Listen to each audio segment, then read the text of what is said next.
Hermanito, ¿a qué hora llega tu esposa? No tengo idea, mi cholito. Debe Ya. estar por llegar ya. Ya le escribiste al WhatsApp. Ya. Pero siempre se demora en contestar, típico. Chuta, hermano. Ya va a empezar el show y no sabes a quién va a entrevistar hoy día. Un Pablo, algo así que pasa hablando y de filosofía.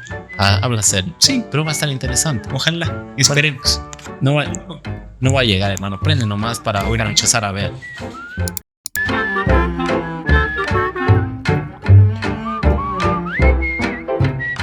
Mis reyes, mis reinas, sean bienvenidos una oportunidad más. Juanchi se está reportando nuevamente hoy para hablarles sobre un tema que a mí me encanta. Un invitado sumamente especial, que es el único que yo he encontrado que habla sobre este tema y teníamos que traerlo para acá, directo a Vilca. Como siempre, no me gusta hacerles sponsor, no me gusta hacerles spam de quién se trata. Me encanta que nuestros invitados se presenten. Pablito, bienvenido. Cuéntanos. Para quienes no te conocen, cuéntanos quién eres, a qué te dedicas, qué haces, hermanito. Bienvenido a Vilca. Gracias, mi cholo querido. Soy Pablo. Soy abogado de pregrado, pero nunca me dediqué a ejercer. Me encanta la política y me dediqué a estudiar muchísimo la política. He sido docente desde que tengo 18 años de edad. Me encanta la educación. Wow, qué chévere. Sí, voy un montón de años ahí. Me encanta la educación. Creo que la educación es como la única herramienta que sí puede cambiar el mundo y transformar un montón de realidades. Totalmente. Y desde hace un año y medio, comencé a practicar filosofía, básicamente. Y hoy les vamos a tocar un tema sumamente importante de la filosofía, porque literalmente alguna vez alguien me dijo, vivimos en un mundo de filosofía que donde la única filosofía es no tener ninguna. O sea, ya no existe tal cosa. Cuando nos hablan sobre filosofía, nosotros pensamos, no sé, Platón o no sé, el Aristóteles. Alguien me decía alguna vez, no estudiamos filosofía, estudiamos historia de la filosofía. Estudiamos que hubo unos filósofos en tal año, etc., pero no nos ponemos a indagar sobre esas enseñanzas. Y hoy quiero hablar específicamente sobre estoicismo, que es lo que te he visto que promulgas mucho. Me encanta, te cuento que me encanta el estoicismo. No había tenido la oportunidad de tocarlo porque no encontraba a alguien que también iba por esa línea. Pero cuéntanos, para quienes no sabemos qué es el estoicismo, primeramente, ¿qué es el estoicismo? ¿Qué promulga? ¿Qué valores o qué principios? ¿Qué es como para explicárselo a un niño de 5 años? ¿Cómo lo podrías definir tú? A ver, es una pregunta grandota. A ver, dentro de las ramas de la filosofía tú tienes un montón de posiciones dentro de todas estas ramas, porque normalmente cuando yo les digo a mis alumnos o a mis chicos, les digo cuáles son las personas que se les vienen a la cabeza cuando les dicen filosofía, entonces pasa lo que tú acabaste de decir. Entonces, Sócrates, Platón, Aristóteles. De hecho, eso es un problema epistemológico porque normalmente siempre topas filósofos occidentales, pero nadie te responde Confucio, Lao Tse, ni filósofos de acá de Ecuador, por ejemplo, como Bolívar Echeverría, o de Colombia, que le tienes también a Arturo Escobar, pero siempre va anclado a eso de ahí. Wow. Y dentro de estas ramas de la filosofía, tú tienes una rama que se llaman filosofías helenísticas o filosofías éticas. Entonces, este grupo de filósofos era un grupo de filósofos que en la misma época en donde estaba Platón, Aristóteles, y ellos comenzaban a elucubrar o a pensar, por ejemplo, qué es la verdad o qué es un universo o qué es la naturaleza.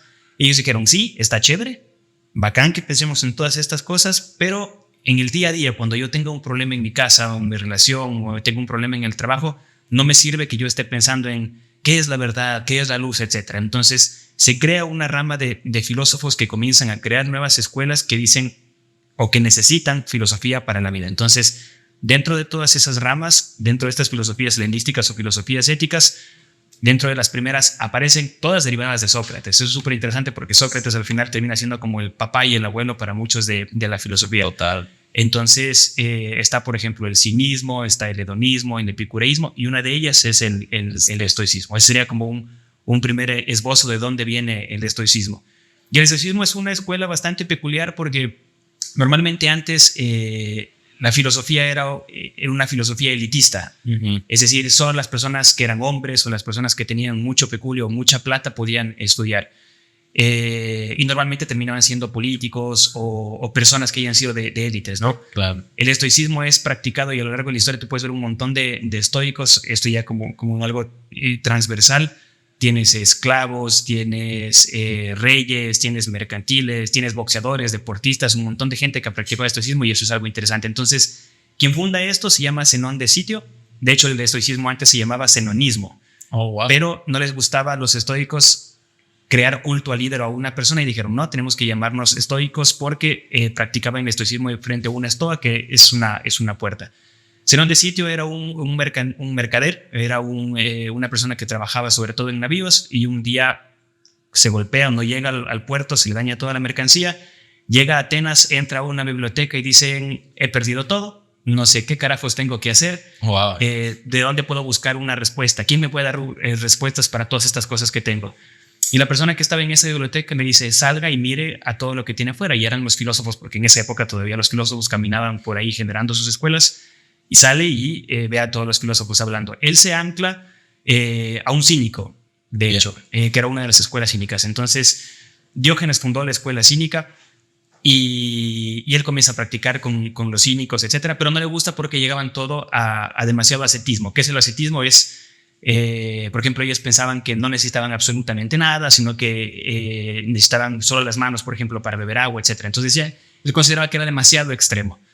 Practicó también con los aristotélicos, practicó también con los platónicos y luego dijo, ok, he visto qué es lo que me gusta y qué no me gusta y luego funda puntualmente el estoicismo. En base a lo que él, digamos... De muchas escuelas dijo qué es lo que me gusta y qué no. Y claro, plantea algunos principios y algunas técnicas que es lo que podemos ir hablando, pero así nace básicamente. Qué increíble, ¿eh? Y eso me llama mucho la atención y me gusta mucho hablar, sobre todo ya vamos a tocar quién practicó, o sea, grandes personajes, porque por ejemplo a mí me encanta Marco Aurelio, me encanta Epicteto y Séneca es otro increíble, o sea, enseñanzas para la vida que esto es lo importante de tratar de identificar de una filosofía de vida que te sirve para la vida y aparte es algo lindi, algo que se ha conservado durante mucho tiempo y ha venido, o sea, generación tras generación y es como que sigue tan vigente como si fuera hace 2500 años. Es realmente fascinante. Cuéntame, Pablo, ¿cómo te ha ayudado a ti el estoicismo?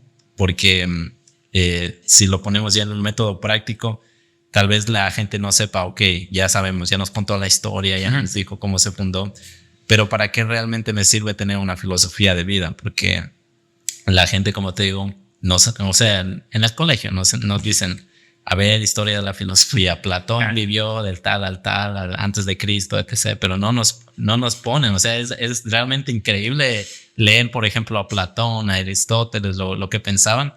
Entonces, cuéntanos, ¿por qué nos sirve una filosofía de vida? Y yo pienso que todos los humanos deberían tener una. Entonces, cuéntanos, ¿de qué manera te ha servido a ti el estoicismo? A mí, por ejemplo, me ha ayudado mucho con el tema de las emociones, con el tema de no preocuparme mucho por las cosas que tal vez no tengo el control sobre ellas. Cuéntame tu experiencia personal, ¿cómo te ha ayudado? Porque me dices que llevas ya un año, me dijiste, ¿verdad? Año y medio. Qué chévere. Cuéntanos cómo te ha ayudado esto en tu vida, cómo ha repercutido esto. Me imagino que para bien. A ver, primero coincido, y a mí también cuando yo veía un libro horrible de filosofía que me iba poniendo los años y decía Platón te dijo esto, Sócrates esto, Aristóteles esto y no entiendes nada. Entonces, sí, es un problema del sistema educativo de cómo nos enseña filosofía. Total. Yo coincido ahí plenamente. A ver, yo siempre cuento que yo estudié en la Miguel Ángel Suárez, es decir, yo fui niño católico. No por decisión, sino porque obviamente es una escuela católica, mi familia era católica, etcétera. Y al final la religión termina siendo parte de una de las corrientes de filosofía, cuando ves el cristianismo y toda la metafísica que te plantea atrás. Claro. Pero a mis 12, cuando yo tenía catequesis, yo era un niño bastante preguntón. Entonces yo le preguntaba, siempre recuerdo ahí la hermana Ermita, y le decía, porque me explicaban la Santísima Trinidad. Entonces decía, el papá es lo mismo que el Hijo, y el Hijo es lo mismo que el Espíritu Santo. Y yo preguntaba por qué. Y a mí odiaba. La respuesta que yo siempre odiaba o respuesta que no me llenaba era que digan porque así es. Entonces ahí yo cuestioné un montón esta parte de ser católico. Dejé de ser católico practicante en ese entonces. Papás al principio tenían como un poquito de resiliencia, pero respetaron al final la decisión que tomé. Luego me gustó muchísimo el Dios de Spinoza. El Dios de Spinoza es un filósofo que él planteaba el panteísmo, entonces entendía que todo funcionaba como un todo y que estaba conectado. Wow. Ese Dios, diría yo, que me sostuvo durante mucho tiempo. sobre todo cuando me metí mucho más a estudiar panteísmo, cuando ya salía a estudiar en Europa, pero al final terminaba siendo un Dios muy, muy lejano, ¿no? O una religión muy, muy lejana que no me generaba un poquito de practicidad. En 2016, cuando estaba estudiando en Holanda, como todas las personas, creo que también he tenido crisis. Entonces, dentro de una de esas crisis, dije, no me gusta todavía este Dios, no me daba respuestas prácticas este Dios de Spinoza o la religión del panteísmo. Y me metí al budismo, por eso decía que coincidíamos atrás, que yo también practiqué budismo. Entonces me metí al budismo, leí un montón de budismo. De hecho, siempre cuento a mis alumnos que terminé yéndome un mes a Nepal, a un monasterio, que es un monasterio Kopan. Hice un mes de voto a silencio, con una flor aquí amarilla para que nadie hable conmigo. Me volví vegano, un mes solo para tratar de ver. Me volví medio loquito porque como nadie hablaba conmigo, me tocaba hablar conmigo mismo. Así. Sí. Wow. Caminaba en círculos, escribí un diario con todas las cosas. Escribí un diario a todas las personas que les había hecho daño y a las personas que no, a las personas que tenía que pedir disculpas y a las personas que no. Y me metí muchísimo con el budismo, mucho. Salí de ahí. De hecho, ese es un diario que le regalé luego a mi esposa porque le dije, esto soy, y lo tiene por ahí. Pero tampoco me gustaba la parte metafísica porque yo no creo en la reencarnación. Okay. Entonces no creo en la reencarnación y tampoco me daba todas estas respuestas y tenía una parte muy compleja y muy alegórica de cómo explicar el mundo. Y el año pasado tuve una linda crisis también, y cuando tuve esa crisis me acuerdo clarito que un domingo comenzaba igual, paso curioseando por ahí videos de filosofía, etcétera, y llegué con un video de Máximo Peglucci que es un estoico moderno, es considerado un estoico moderno. Él en este video, que es un video fantástico de BBVA, te dice que tenía 40 años, que tenía su doctorado, pero que su papá había muerto, se había separado y que buscaba un montón de respuestas. Eran muy chistosas las coincidencias en muchas cosas que habían, que había pasado por el budismo, que no le había dado respuestas, que no le gustaba la parte metafísica y que había visto un tweet en donde le decían, esta es la semana estoica moderna. Y él te muestra todos los principios del estoicismo y es re práctico. Entonces él te dice, el estoicismo tiene dos básicos principios, que es abrazamos la naturaleza, pero no es la naturaleza de que tú abrazas un árbol, sino que es la naturaleza de que el ser humano son dos cosas fundamentales. Es racional, es decir, tienes la habilidad de pensar, y la segunda, estás con la sociedad o puedes trabajar para la sociedad. Wow. A raíz de eso me quedé enganchado, abraza mucho la ciencia, que es lo que a mí me llena, y comencé a entrar de plano desde el año pasado. Entonces, ese es el caminito. Wow, qué chévere, qué increíble esa experiencia de Nepal, sí. Oye. Esto es literalmente te hiciste un monje. Sí, un mes, sí. Wow, pero increíble, eso puede ser hasta como un rito de pasaje de tu vida. Me imagino que son antes y un después de... Sí, fue muy bonito. Qué chévere. Fue bastante bonito. Y es bonito que nos comentes esto porque yo también creo que los que buscamos respuestas nos hemos metido en tantas cosas. Te digo, budismo, he estado estudiando también los musulmanes, he estado estudiando el estoicismo, he estado estudiando los epicúreos. También pasé por los epicúreos. Un montón de cosas y uno por encontrar esas respuestas se da cuenta de muchas cosas y realmente uno aprende mucho de la vida y se da cuenta qué es lo que resuena más con uno, qué es lo que resuena menos con uno. Y eso está bien, está perfectamente bien. Me encanta la parte que me dices que justo en una crisis, porque el estoicismo es muy práctico, sobre todo para las crisis. Esto es lo que quisiera que los que nos están viendo puedan captarle un poco más, porque me encanta que son jóvenes, que como de mi edad un poquito más, y me preguntan, oye, ¿y cómo es esto? ¿Y cómo es esto? Me llamó la atención esto que dijeron acá. Entonces me encanta que ellos puedan tener ejemplos más prácticos a cómo llevarlo en este caso a la filosofía del estoicismo a su vida. Cuéntanos un poco, ¿de quién eres más admirador tú para hablar un poco sobre las enseñanzas? Marco Aurelio, Epicteto, no sé, ¿quién crees que te ha ayudado mucho más? Porque son unos escritores fascinantes que yo de todos he aprendido un poco, pero pienso que así como yo, tú tienes tal vez uno favorito. A ver, empiezo por lo último que me faltaba responderte, que es el estoicismo como parte de las filosofías helenísticas te permite ser o hacer un proyecto de vida. Y eso creo que es lo lindo cuando lo debatíamos el otro día también, con la diferencia con la terapia. Está muy bien ir a terapia. Total. Es más, vayan a terapia si es que es necesario. Pero lo conversábamos el otro día y claro, las terapias son cosas puntuales que tú tienes. Entonces la filosofía te permite abrazar tu vida y tomar herramientas para toda tu vida, más allá de que hagas terapia o no hagas terapia. Y de hecho, el estoicismo es la base de la psicología cognitivo-conductual, que es una terapia que hasta hoy es como de las más conocidas o las más aplicables. Así es. ¿Quién me gusta más? No, yo tengo un montón. A mí me gusta, de los estoicos modernos, me gusta Piglucci, que decía, me gusta John Sellars también, que trabaja en la Universidad de Londres. Yo te diría que Marco Aurelio me encanta Meditaciones, libro, pero yo soy fan de Séneca.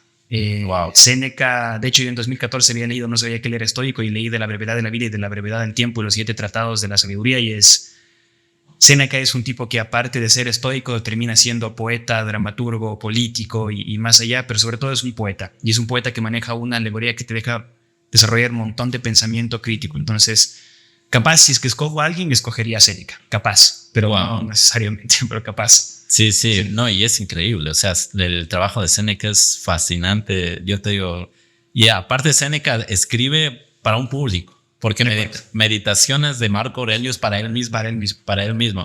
Séneca sí le escribe a un público. Realmente, por favor, si tienen la oportunidad, vayan, busquen Séneca. Es enseñanzas para la vida, prácticas. Eso es lo que me encanta.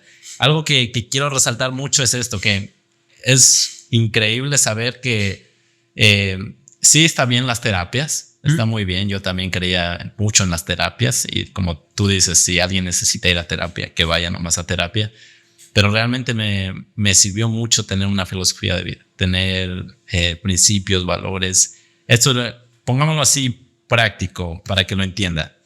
Una filosofía de vida, chicos, es, por ejemplo, si tú dices, ok, yo estoy en contra de comer hasta más no poder. Quiero comer al 70%. Entonces tu filosofía de vida, tu principio te va a regir, ok, no tienes que comer hasta rebotar. Es como para que lo pongan un ejemplo muy tangible. El estoicismo, los epicúreos, todo, o sea, hay filosofías de vida que te ponen. El mismo catolicismo, yo le diré que es una filosofía de vida porque te manda 10 mandamientos que aquí en el caso moderno creo que no está como que solo para aprendérselos de memoria, pero realmente no están aplicables para la vida. Si tú dices que no vas a mentir en tu filosofía de vida, pues nunca vas a decir algo que no vaya en contra de la verdad.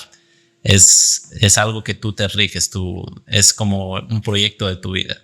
Tu camino va para allá y no vas a hacer algo en contra que vaya de esos principios o valores. Yo he visto que ha habido mucho, como te digo, en la pandemia, sobre todo, el crecimiento de la depresión, el crecimiento de la falta de sentido de vida, el crecimiento de las inseguridades, de todo lo que conlleva estar solo con nosotros mismos y tal vez estar en un cuarto, no sé, o en 4 paredes. No sé cómo viste tú la pandemia, pero yo creo que una filosofía de vida te ayuda muchísimo ahí.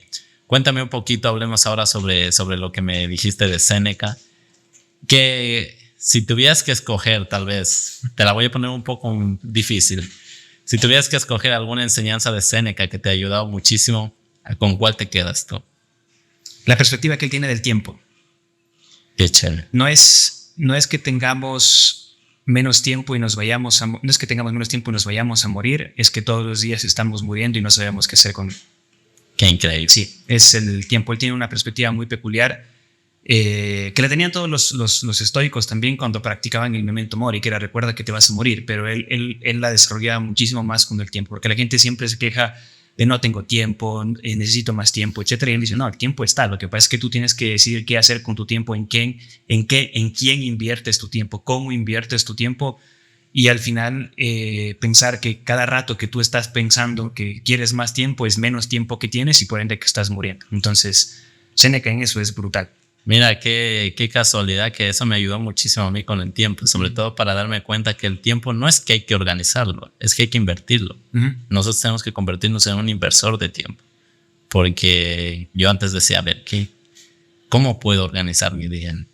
Y en cambio, cuando tienes como que tus metas claras, dices, ok, esto está importante, esto no es importante. ¿De acuerdo?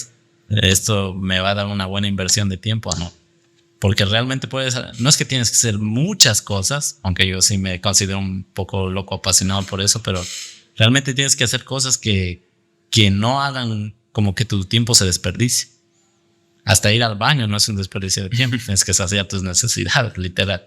Pero realmente es fascinante. A mí me ayudó mucho Séneca en este sentido y qué bueno, qué chévere que lo hayas mencionado, porque si no lo mencionaba lo iba a mencionar yo. Pero bueno, Pablo, o sea, me encanta todo lo que nos estás comentando. Cuéntame más un poquito, porque cuando yo empezaba con estas filosofías, o sea, a investigar, creo que a todos nos ha pasado el dudar, oye, una buena fuente. ¿Dónde puedo empezar? ¿Con qué libro? ¿Con qué página web? ¿Con qué, no sé, influencer? ¿Con qué mentor? No lo sé. Cuéntanos un poquito, compártenos qué es lo que tú prefieres. No sé, ¿prefieres tus libros? ¿Prefieres los videos? ¿Prefieres, no sé, seguir a una persona, escuchar a alguien? Puede ser un podcast también.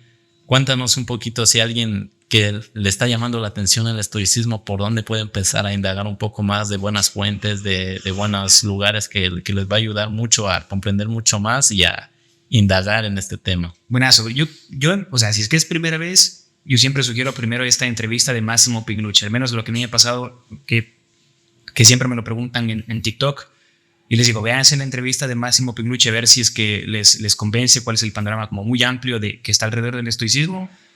Y es una bonita introducción. Entonces Máximo en esa entrevista es en YouTube. Está en YouTube, sí, es una entrevista en YouTube que le hace BBVA. Es una entrevista muy chévere que la tiene ahí. Y eso les permite como tener como un panorama muy amplio. Luego de Máximo tiene un libro que se llama Cómo ser un estoico, que es bastante digerible y va elucubrando todas las cuestiones del estoicismo. Si ya les gusta Massimo Pignucci, luego yo me iría por William Irving, que también tiene el arte de ser un estoico, también es un estoico moderno. Wow. Y luego yo me iría por John Sellars, que John Sellars también tiene lecciones para el estoicismo. Son como los estoicos modernos que lo han hecho muy, muy digerible. Luego de eso, yo creo que es interesante que se vayan a los clásicos, pero primero que vayan por los modernos, porque los modernos lo hacen mucho más digerible. Y dentro de los clásicos, claro, ustedes pueden leer los 7 libros de los tratados de la sabiduría, o las cartas al Lucilio de Séneca, estas meditaciones que tú decías de Marco Aurelio, y en Epicteto tienes el Equiridión o Manual de Vida, el Manual de Vida de Epicteto. Pero todas estas de aquí, lo interesante de leer los nuevos y los viejos es que los nuevos desarrollan un poco ya las prácticas de antes, porque los estoicos viejos, o al menos en la era, a pesar de que esos estoicos terminan siendo la era moderna del estoicismo, porque los viejos es Zenón de Sitio y otros más, claro. Ellos escriben como aforismos, entonces te lo escriben como en pasajes, como si fuera la Biblia, para que se entienda. Claro, total. Y te toca interpretar, entonces, que esa es una belleza también del estoicismo, pero los modernos te permiten anclar. Entonces yo haría esa onda de ahí. Y de ahí tienen a alguien que hace bastante contenido digital, porque nos acá son profesores, los que decían los estoicos modernos, es Ryan Holiday. Ryan Holiday tiene diario para estoicos, tiene el arte del estoicismo, tiene vida de los estoicos, tiene Coraje, que recién estaba leyendo porque desarrolla las 4 virtudes del estoicismo, y él hace un poquito de contenido en Instagram y en TikTok, que es como es divulgador de estoicismo. Entonces ahí tienen como una línea para trabajar todo esto, más o menos. Qué chévere, Pablo. Algo que me llama mucho la atención de ti es el hecho de que, bueno, yo creo que el estoicismo seguramente te ha enseñado que no es que la vida es jajajaja todo el tiempo, ni estar ahí bien alegre, súper feliz, porque realmente los estoicos promulgan una estabilidad, una ecuanimidad así de las emociones. Sabemos perfectamente que hay cosas que nosotros no podemos controlar, por ejemplo el memento mori, también que se va a morir alguien, tal vez alguien cercano, nos van a pasar estas situaciones. La vida está llena de estas altibajos que yo creo que sería muy, podemos decirlo novelero, pensar que siempre va a ser, o podemos llegar a un punto en que todo va a ser color de rosas. Cuéntame, tal vez tienes tú alguna práctica, algo que haces cuando te suceden cosas malas o en tu día a día que te ayudan a mantener esa estabilidad, esa ecuanimidad para seguir adelante. O sea, porque yo sé que todos, absolutamente todos aquí tenemos nuestros momentos de que estamos en el suelo y que tal vez pensemos, no doy más. A ver, tienes varias técnicas estoicas para afrontar en el día a día. En la universidad nosotros tenemos un club de estoicismo que los practico con los chicos, mis estudiantes, o mis guaguas que les digo yo. Qué chévere. Pero, y de ahí tengo técnicas puntuales que también las he trabajado con Vero, que ella me ha enseñado también por ahí, que ya las voy a preguntar. Entonces, como técnicas generales, tú tienes el memento mori, la dicotomía del control, la perspectiva desde arriba, el premeditatio malorium, que es ver que todo podría pasar mal o premeditar que todo podría saltar mal, y algunas otras más. Pero de ahí en el día a día, te toca practicar. Entonces, qué sé yo, uno de los ejercicios más chéveres que tú puedes hacer, que también lo hago yo, lo trato de hacer diariamente, a veces cada 2 días por cuestiones de tiempo, por cómo paso yo, es tener un diario. Yo tengo un diario que es el diario de Radio Holiday y es una propuesta que trabajas todo el año. Entonces, trato de evaluarme en el día a día o tratar de generar un poquito más de autorreflexión como para que se entienda qué hice bien, qué hice mal y qué podría haber hecho mejor. Una es esa, otra que controlo o trabajo bastante, yo diría que un 90%, yo practico ayuno intermitente, por ejemplo. Wow. Entonces, eso me permite controlar un montón de cosas. Primero, estar bien saludablemente, controlarme con la comida, a pesar de que igual tengo espacios en donde me libero y entonces como muy mal porque también me gusta comer mal y luego vuelvo a practicar. A raíz de Vero que les decía, también practico ducha fría, es decir, en las mañanas llegando del gym practico ducha fría y hago otros ejercicios como control de ira, como por ejemplo como mi trabajo es bastante tedioso porque el trabajo como prorector de una universidad en Loja. Tengo un montón, todos los días tengo problemas. Entonces, para no amargarme, trato de controlar la ira y más bien tener una actitud positiva frente a todos los problemas que tengo puntualmente, pensando en que hay una oportunidad de un ser bondadoso en cada una de las personas que entran en mi oficina para tratar de buscar cuestiones mucho más sencillas. Y un montón de autorreflexión. El otro día le contaba que me pasó algo súper gracioso porque me entrevistaron en una radio de Guayaquil. Bueno, vuelvo a contarlo, pero me entrevistaron en una radio de Guayaquil y estaban preguntándome de los nuevos precandidatos presidenciales. Yo trato de ser muy racional y por ende muy objetivo. Claro. Y comenzaba a decir la perspectiva que yo tengo de todos los nuevos candidatos y decía que al final todos son todólogos, que todos se creen líderes mesiánicos, que todos se creen solucionadores, porque he hecho un análisis de cada uno de ellos. E inmediatamente la otra persona de la radio se comenzó a pelear conmigo y decirme, no, todos son así, hay algunos que no sé cuánto. Y yo no entendía por qué había esa bronca conmigo, ¿no? En el empleo nos separaron en la bronca en la radio en virtual, porque él estaba en Guayaquil y yo estaba acá. Y claro, luego de eso entré como dije, a ver, capaz sí que es cierto que fui muy subjetivo. Entonces hice un análisis de todo lo que había hecho, reflexión, etcétera. Anoté cada una de las características de los candidatos para ver si es que yo había fallado. Eso se llama autorreflexión, para esto te sirve el diario. Luego en la tarde ya me habían dicho que la persona sobre la cual yo había hablado, el papá era el dueño de la radio, entonces por ende estaban en contra mío. Entonces dije, ya, pues no he fallado yo, era de Otto Sonnenhosner. Entonces yo dije, ok, no pasa, era dueño de los medios de comunicación de Guayaquil, entonces ya está. Pero te sirve para eso. Entonces, de hecho, cuando pasa algo, haces autorreflexión. Cuando pasa algo, tratas de aplicar las 4 virtudes: sabiduría, justicia, templanza, coraje. Listo, ¿estoy actuando bien? No. ¿Qué haría un estoico en estos modernos? Listo, Marco Aurelio respondería, ¿estoy siendo un héroe todos los días desde el punto de vista estoico? No, listo. Entonces, esas son como algunas prácticas que te sirven en el día a día para ir funcionando.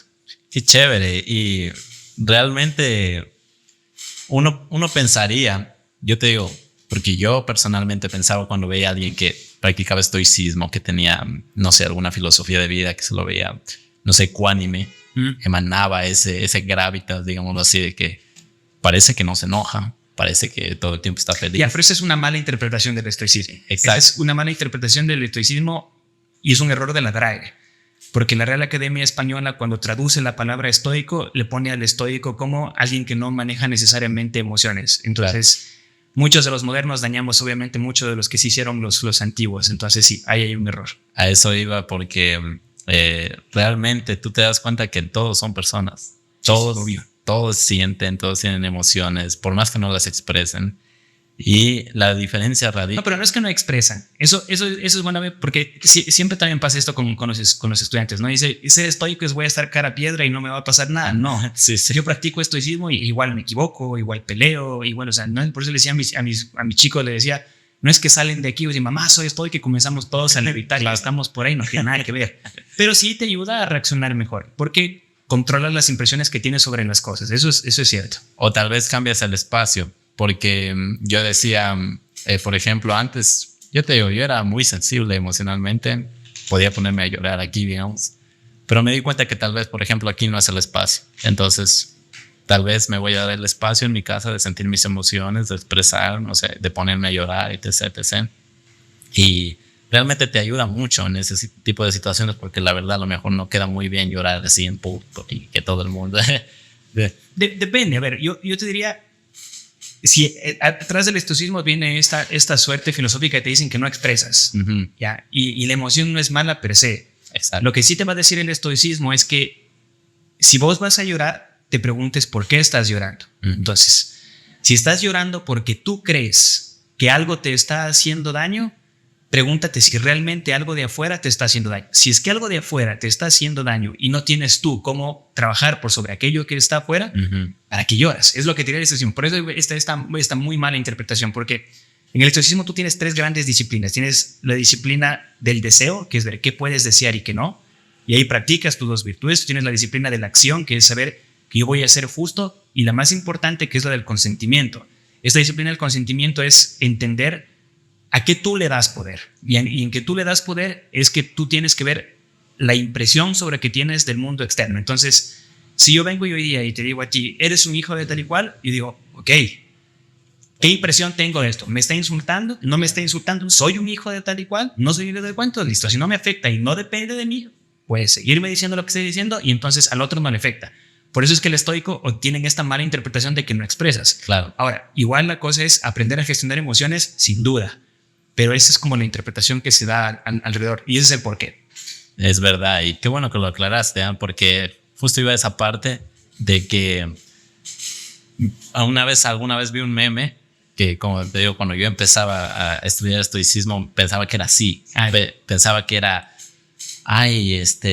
puedo llegar al punto de no sentir, de no expresar. No. Sí. Y una vez vi un meme que decía, a ver, una persona normal llorando, salió una persona así totalmente demacrada. Al lado salía un estoico llorando y salía una cara así totalmente neutra. No, sí, pero es de los memes de filosofía aplicada, me encantan. Pero si le vieras a mi esposa igual, te va a decir que yo soy un llorón. Yo ayer creo que lloré 3 veces con una película que no me acuerdo qué era. En el cine paso llorando un montón y soy re sensible y no por eso dejo de ser. Pero es también saber cuándo, dónde y cómo. Exacto. ¿No? Y saber por qué estás llorando. O sea, lo más importante es, pues, no tiene nada de malo. Es lo mismo si es que eres alegre el día de hoy porque te pegaste los tragos. Ok, pero eso es algo externo que está por sobre ti, es una alegría pasajera. Exacto. No es felicidad, es una alegría pasajera. Entonces, es ver por qué sí, porque entonces cuando les pintas a los estoicos, sí, claro, pero es porque deciden cómo lo van a hacer y la impresión que están recibiendo sobre el mundo externo. Que eso es lo más rico que hay. Entonces, por eso te decía, en el trabajo a mí me sirve un montón porque si viene alguien que estás peleando y estás gritando, te pasa lo mismo en casa o te pasa lo mismo con tu pareja, es pensar que, a ver, ¿me está diciendo lo que me está diciendo o yo creo que me está diciendo lo que me está diciendo? Claro. Y ahí viene la parte bonita que es mientras más pienses y mientras más le des vueltitas en esa parte, creo que te liberas de un montón de suposiciones porque al ser humano le encanta suponer un montón de cosas y obviamente le gusta suponer lo que le conviene. Entonces también tiene mucho de ceder esa posición y te liberas. Y créeme que eso es lo que más me fascina del estoicismo porque eso me ha ayudado increíble. Ese trabajo de autorreflexión, créanme que es como un hábito. Ya se te pega. Es un hábito. Es un hábito, literal. Porque yo a veces cuando tengo algún problema o algo, ya no me cacho reaccionando. O sea, directo, decir, no sé, a responder. Sino como que me encuentro así instantáneamente preguntándome este tipo de cosas. Que está diciéndome lo que creo que me está diciendo. O sea, es fascinante y eso te ayuda a tener un espacio de tiempo tal vez pequeño, pero que te ayuda a actuar mejor. Sí. Y eso es yo creo que es lo más importante, el actuar que tú tienes con respecto a las situaciones. Porque hay palabras que tal vez no puedas decir después. Tal vez hay acciones que tal vez las personas no se van a poder olvidar. Y el estoicismo te da como que esa ventanita, esa brecha para decir, ok, actúa de la mejor forma posible porque sí se puede. Y piensa, yo creo que la gente tiene miedo a pensar y tiene mucho sentido. Porque cuando tú piensas, tú te incomodas y a nadie le gusta estar incómodo o que le muevan el mundo de certezas. Entonces, uno de los llamados que siempre te va a hacer el estoicismo es a que seas racional. Total. Más allá de lo que te guste o no pensar. Entonces, cuando ya le echas cabecita a cada una de las cosas, no le das tiempo. Yo, por ejemplo, cuando estoy muy enojado en cualquier cosa, sobre todo en el trabajo, y voy a mandar un correo muy bravo, yo redacto el correo, lo dejo en borrador y al día siguiente vuelvo a ver si soy el mismo que era ayer o veo que va a funcionar lo que está acá. Entonces, eso es echarle un poquito más de tiempo a la cabecita en vez de estar impulsivo reaccionando. Es que bueno que lo mencionas porque me ha pasado exactamente lo mismo. Sí, o sea, yo lo escribo y me libero y después al siguiente día veo y ¿por qué puse esto? O sea, sí. Es realmente fascinante. Y qué bueno que lo tocaste, porque estas son cosas de la vida práctica. O sea, cualquiera nos puede pasar este tipo de situaciones. Y realmente yo alguna vez pensé, creo que el estoicismo es como un manual de instrucciones de esto de aquí. O sea, es como que te ayuda a controlar esa maquinita no a controlar, sino a gestionarlo, podrían decirlo, esa maquinita tan compleja que se nos ha dado, que es la conciencia, la mente, la autorreflexión, o sea, el pensar, el estar constantemente en ese autoindagar interno, porque como tú dices, hoy nos da miedo pensar y realmente es fascinante darte cuenta que, por ejemplo, yo a veces le digo a los chicos, vamos a dejar los celulares ya y nos vamos a poner a pensar en 3 ideas de esto, 5 ideas de esto, y los veo que empiezan y no pueden estar así. Y yo me doy cuenta de eso. Eso no es que simplemente es a 1 o 2 personas, es a todo el mundo prácticamente, que está como que no quiere estar. Alguna vez un mentor me decía, nos da miedo estar con nosotros mismos. Incluso me recomendaban un ejercicio, no sé si alguna vez lo has hecho, bueno, aunque con lo de Nepal yo creo que... Sí, ya demasiado solo conmigo mismo. Me recomendaron que yo esté por lo menos una vez al mes 1 hora conmigo mismo. Nada de celulares, nada de wifi, nada, solo conmigo mismo, ni música, ni nada. O sea, pensando y siendo mi mejor compañía, porque hoy día nos da miedo estar con nosotros mismos y créeme que es fascinante. O sea, te digo, al menos esos aparatitos ahora no los podemos dejar. Al menos el estoicismo a mí me ha ayudado a desapegarme. Si tengo que hacer un trabajo, dejo el celular para allá. Tengo que pensar, ok, dejo de buscar en Google, a veces busco trabajos de autorreflexión. Y como tú dices, el diario me ayuda muchísimo. Yo tengo un diario de gratitud, no tengo en específico el diario del estoico, pero te ayuda muchísimo. O sea, te ayuda muchísimo el hecho de pensar, el hecho de saber, oye, me pasó esto, me pasó aquello, aunque haya sido un mal día. Oye, mira, hice esto bien, estoy agradecido por esto. Y realmente es algo que yo les recomiendo a cualquier persona que si le está resonando este tipo de cosas con ellos mismos, que se pongan a investigar, van a encontrar muchas respuestas que realmente no. Ustedes pensaban que tal vez no había alguna respuesta o que tal vez estaban perdidos por esta parte. Realmente cualquier problema que ustedes tengan alguna vez, me dijeron, ya ha sido resuelto por muchos hombres hace miles y miles de años, que sigue siendo vigente. Para terminar, Pablito, quiero tocar un tema que puede ser que piensen que no va muy relacionado. Para mí en realidad sí va muy relacionado, que es el hecho del estado físico. A mí sobre todo me encantaba el hecho de que, por ejemplo, Marco Aurelio, si no me equivoco, practicaba mucho la lucha griega, el boxeo. O sea, se mantenía fuerte físicamente, y de hecho muchos dicen que lo mejor es llevar a tu cuerpo al máximo nivel que puedas llevar. Y yo te veo en forma, hermano. O sea, yo te veo en forma. Ya nos dijiste que vas al gimnasio. Cuéntanos, ¿cómo te ayuda el mantenerte activo físicamente en tu día a día? No sé cuántos días vas al gimnasio. Cuéntanos un poquito de esa parte, porque yo a ellos y a todos mis seguidores les promuevo que hay que hacer ejercicio. Y yo trato constantemente, no sé, de llevar mi cuerpo una repetición más, una serie más. Tratar de romper mis límites cada vez. Y créeme, o sea, no solo te quita el estrés, a mí en mi caso me quita el estrés, sino que también te hace sentir un orgullo propio, o sea, un autorrespeto y un autoamor de decir, wow, pude romper este límite, pude irme en contra de mi mente. Cuéntame, ¿cómo te ayuda a ti esta parte? Porque no solo se relaciona con la filosofía estoica, sino también con cuidar a ti mismo. A ver, en el estoicismo habían, y eso es lo bonito, pero es una filosofía que también va evolucionando, ¿no? Entonces el propio Séneca decía, por más de que lo haya dicho Epicteto, me parece chévere que lo haya dicho Epicteto, pero yo también creo esto. Y digo esto de aquí, o empiezo esto aquí, porque el estoicismo también hubieron boxeadores, hubieron corredores, hubieron atletas, estuvo Catón el joven, que también hacía un montón de cosas locas. Yo también soy fan del ejercicio físico. Creo que es fundamental para el cuerpo humano. De hecho, hay una frase de José Ingenieros que para mí es fundamental, que le escribe en El hombre mediocre, y José Ingenieros dice: un brazo vale 1000 brazos cuando lo mueve un cerebro ilustrado, y un cerebro vale 1000 cerebros cuando lo sostiene un brazo firme. Entonces ahí lo que te estoy diciendo es, cuerpo y mente está completamente conectado. Yo Mínimo 5 días a la semana igual de gimnasio, vamos desde antes de las 6 de la mañana. Trato de llevarle a mi cuerpo también al límite. De hecho, ahora he dejado de hacer la parte superior porque me van a tener que infiltrar el hombro derecho porque le cargué demasiado peso en pesas. Wow. ¿Qué más hago? Me encanta jugar ecoboli. También practico ecoboli y de vez en cuando practico taekwondo porque de guagua practiqué un montón de taekwondo y espero volver a practicar taekwondo. Pero sí te libera un montón porque te hace sentir mejor, liberas endorfinas, estás bien, estás de mejor ánimo. Entonces, claro, el ejercicio físico es completamente fundamental, ¿de acuerdo? Y aparte en un puesto como el que estás tú, porque alguna vez me decían, cuando tú estás con más responsabilidad significa más problemas. Y sí. Literal. Pero hay que ver los problemas como, exacto, como una oportunidad. Ya no me enojo como antes me enojaba con los problemas. De hecho, siempre tengo ese debate. Claro, y aparte, todo esto, o sea, todo el estoicismo, el ejercicio, todo es como un conjunto, yo pienso que te ayuda a ser una persona más resiliente. Y cuidar de ti mismo.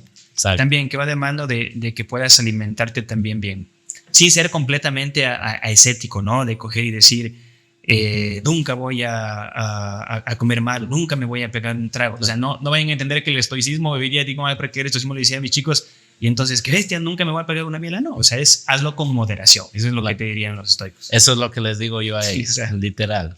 No es que hacerse vegano, no es que hacerse carnívoro, no es que nunca como, no sé, esto de aquí.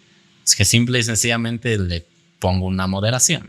No es que no quiera salir todos los días a pasear o a jugar o a divertirme, es que lo hago con moderación. Sí, hazlo con moderación. Siempre, siempre. La vida yo creo que es una estabilidad. Y vamos, para ir despidiéndonos, Pablito, okay. Me encantó el tema de que tu esposa Verito está, o sea, totalmente acorde a lo que tú piensas, a lo que tú promulgas, a lo que tú practicas. O sea, no acorde, porque también debatimos un montón. Claro, me imagino. Pero no hay como que, digamos, tanto roce porque no me acuerdo alguna vez quién decía que el secreto de la vida era sacar a las personas tóxicas de tu vida. Y realmente yo he visto que es fundamental las personas que están a tu alrededor, aunque tal vez también tengas tu debate, pero que no estén en contra de lo que tú quieres conseguir, de lo que tú quieras lograr, o no quieran detenerte, no quieran jalarte para atrás, es sumamente importante. Uh-huh. ¿Tú crees que es así igual o piensas de otra forma con respecto a las relaciones o al entorno que te rodea? Creo que está bien que inviertas tu tiempo con las personas con quien te sientes en paz. Y creo que también está bien que gastes, por eso digo, inviertes y gastar, que gastes tu tiempo con las personas que también te conflictúan porque también aprendes. Por ejemplo, yo tengo un montón de trolls que me caen siempre en redes sociales cuando publico algo de política. Okay. Y he tenido este debate justamente con mi esposa de que si le contesto o no le contesto. Y a veces, claro, gasto mi tiempo, pero trato de aprender de lo que puedo llevarme de estas personas que buscan hacer daño. Entonces, creo que enfrentarse a las dos cosas para no encerrarte en una burbuja, sin duda es cómodo. Yo creo que es como lo de la comida, con moderación. Sí, es con moderación. Entonces, enfrentarte a todo te enseña tus matices y eso es algo chévere. Chéverísimo, Pablo. Vamos a irnos despidiendo con algo que... todos nuestros invitados nos han dejado este valor de alguna u otra forma. Okay. Porque yo creo que todos, la vida nos ha enseñado algo, de alguna forma. En alguna caída, algún tropiezo, no sé, incluso en algún triunfo. No sé, en cualquier cosa que nos haya podido pasar, la vida siempre nos ha enseñado algo a través de algún consejo de alguna persona, a través de un libro, a través de un video, a través de un podcast. Si tú tuvieras que darle un consejo a una persona que tú amas mucho, que tú ves que tal vez esté pasando un momento difícil, ¿cuál sería ese consejo que tú elegirías darle a esa persona? Capaz dos. Uno que me enseñó mi papá hace un montón de tiempo y uno que lo leíamos con Vero hace un par de meses. El primero es, recuerda siempre tu primer amor. Wow. Recuerda siempre tu primer amor. Eso me lo enseñó papá.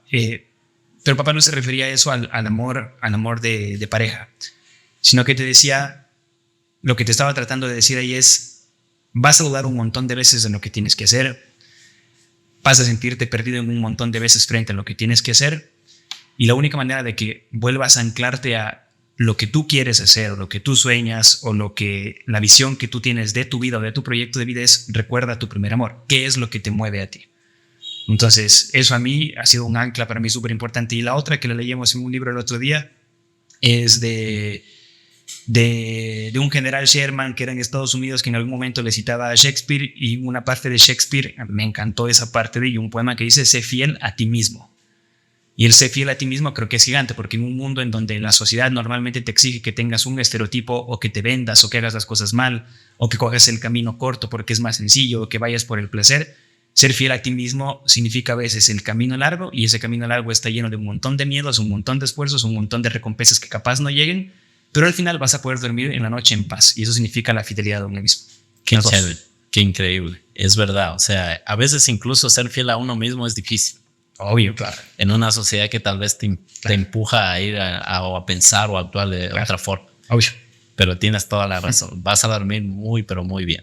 Chicos, nos estamos despidiendo. Pablito, gracias. Qué chévere. Nos brindaste un valor inmenso. O sea, hermano, salió 1000 veces mejor de lo que yo pensaba. Nos brindaste mucho, nos diste recomendaciones. Yo también voy a ir a leer esos libros que nos mencionaste. Voy a ir a ver esos videos. Buenas. Me encanta a mí indagar muchísimo. Y nada, chicos. Ya saben, si nos están viendo desde YouTube, Facebook, síganos, déjenos su like, su comentario, suscríbanse, por supuesto.